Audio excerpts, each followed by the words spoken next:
আসসালামু আলাইকুম। আশা করি সবাই ভালো আছে। লাইফটা মানুষের কতটা একটা কঠিন হতে পারে।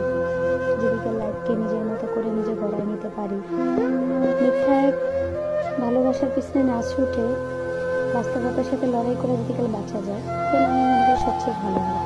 আমি মনে করি কি, যেটা আমাদের না সেটা আমাদের করতেই হবে। মানুষের আমাদের সাথে কিছু একটা অভিনয়, কোনো নাটক সব কিছু করে যায়, আমরা দেখেও না দেখার একটা ভান করি। সামনে একটা পিছনে আর একটা। উৎসাহ দুশ্মনই ভালো, খনিকে খনিকে মনে করে, কথায় কথায় বলে তোকে আমি দেখে নিব। আপনের থেকে তাই পর ভালো না। বাবা একটা কথা বলতো, মা যে যাই বলে কি না, কে একবারে থাপ্পড় দিলে আর একটা আদর দিল।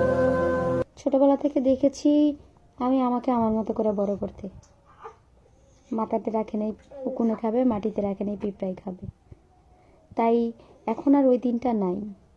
ছোটবেলা যখন মন চাইতো তখনই দৌড়তে পারতাম, যখন মন চাইতো তখনই সেখানে খুশি সেখানে যেতে পারতাম। কিন্তু বড় হওয়ার পরে ওই জিনিসটা হারিয়ে গেছে লাইফ থেকে। মানুষের লাইফে অনেক কিছুই হয়। লাইফ কেউ জন্য থেমে থাকে না, আবার কেউ কেউ জন্য থেমে রাখে। ছেলে মানুষ বড় তো অদ্ভুত হয়। নিজের ঘরের বউ থাকার সত্ত্বেও প্রেম করে আর এক মেয়ের সাথে। আবার আমরা কিছু মেয়ে মানুষও নিজের অনেক ভালো মনে করি। আমরাও যে দুধের ধোয়া তুলসী পাতা তা কিন্তু না। তবে নিজের মধ্যে নিজেকে আমরা খুঁজে পাই না। খুঁজতে গেলে অনেক কিছু আমরা আমাদের মধ্যে দোষ খুঁজে পাবো। তাই নিজেকে নিজের মতো করে গড়াতে চলে কেউর উপরে দোষ দেওয়াটা দরকার পড়ে না, নিজের দোষটাকে দেখতে হয়। তাই মনে মনে ভাবি যে দোষ কি আমার একাই, নাকি তারও ছিল,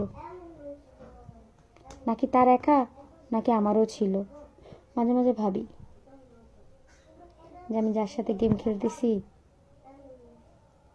আমার সাথে কেউ এমন একদিন গেম খেলবে, আর যে আমার সাথে গেম খেলতেছে তার সাথে একদিন এই গেমের অবশ্যই খেলা হবে। ভাবতে গেলে অনেক কিছু, তাই না? অবাক লাগে, আসলে অবাক লাগারই কথা। যাই হোক, মিথ্যা সান্ত্বনা আর ভালোবাসা থেকে দূরে থাকাটাই ভালো। আমি তাই এখন মিথ্যা হাসতেও পারি, মিথ্যা অভিনয়টা ভালো শিখে গেছি। আমাকে আপনজনরা শিখাই দিছে, তাই নিজেকে সুন্দর মতো গড়াও শিখছি। তাই যেখানে কদর নাই সেখানে না থাকাই ভালো। যে মানুষটা তোমাকে ভালোবাসে তুমি তার কাছে থাকো, তুমি যাকে ভালোবাসো তুমি তার কাছে কখনো যেও না। সেখানে মূল্যহীন ছাড়া কিছুই পাবো না। আর একটা বিবাহিত নারী একটা অবিবাহিত ছেলের কাছে গেলে তুল্যহীন আর তুচ্ছহীন ছাড়া কিছুই না।